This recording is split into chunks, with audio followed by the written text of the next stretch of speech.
I'm Ian Swain, the owner and president of Swain Destinations, a travel wholesaler company based in Philadelphia, USA.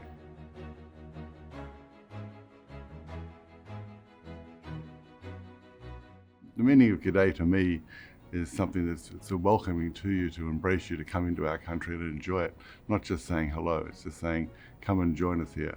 A lot of our clients have told us at the time when they leave Australia to come back to the States, they're leaving with 24 million new friends.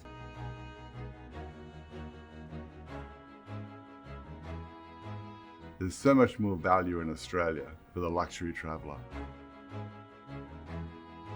We're very fortunate that Australia has got such a wealth of 5-star and 6-star properties and products and experiences. And the most discerning traveller in the world will come down and have an incredible experience, and they'll go home saying that was one of the best times they've ever had in their life. Australia is so well known for its beaches and its coastline. There's so much coastline of it and so many beautiful beaches. But there's so much more to Australia than just the coastline and the beaches.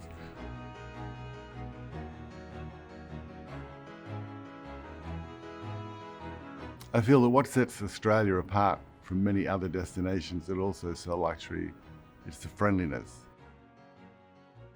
You will make friends when you come down here.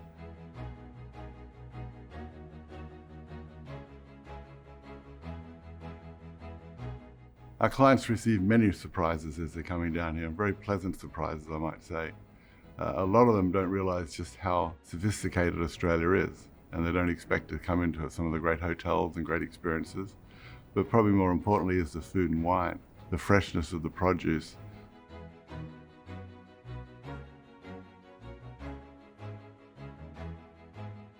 But I think the biggest surprise they have is the exchange rate. When they get down here, they realize that their dollar goes a lot further.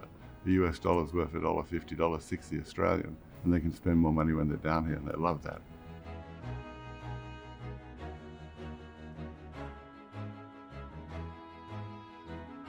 Well, Australia is known for the oldest living culture in the world, the Aboriginal people. And they have been telling stories for years and years, generation to generation. We've been in this business 37 years, and there's not one Swain destination itinerary created that doesn't have some form of Aboriginal culture or experience in the itinerary.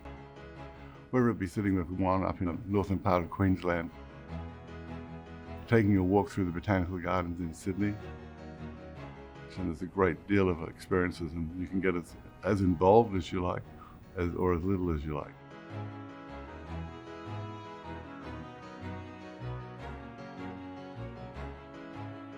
I feel the best time to visit Australia is any time.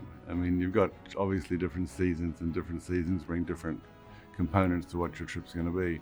If you can get away in the American summer, come down to the Australian winter, you can go up to the Ningaloo Reef and swim with the whale sharks, for example. Or the Great Barrier Reef is the clearest it's ever been during the winter months. Whereas if you want to escape the American winter and come down, you've got the beautiful beaches and coastline of Australia, which is always beautiful and sunny.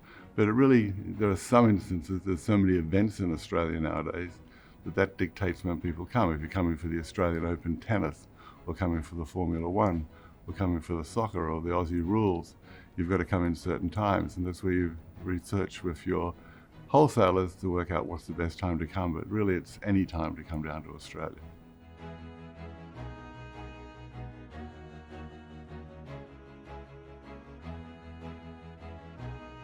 We're very fortunate now that airlines are now flying more and more continuously to Australia from various ports in the USA.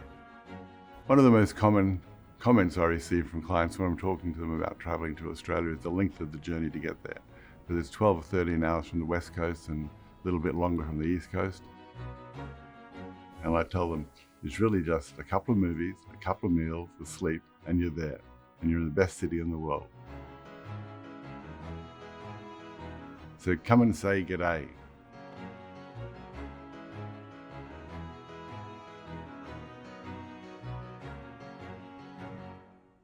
If you were to sum up luxury travel in Australia in 3 words, I'll get you to Swain Destinations.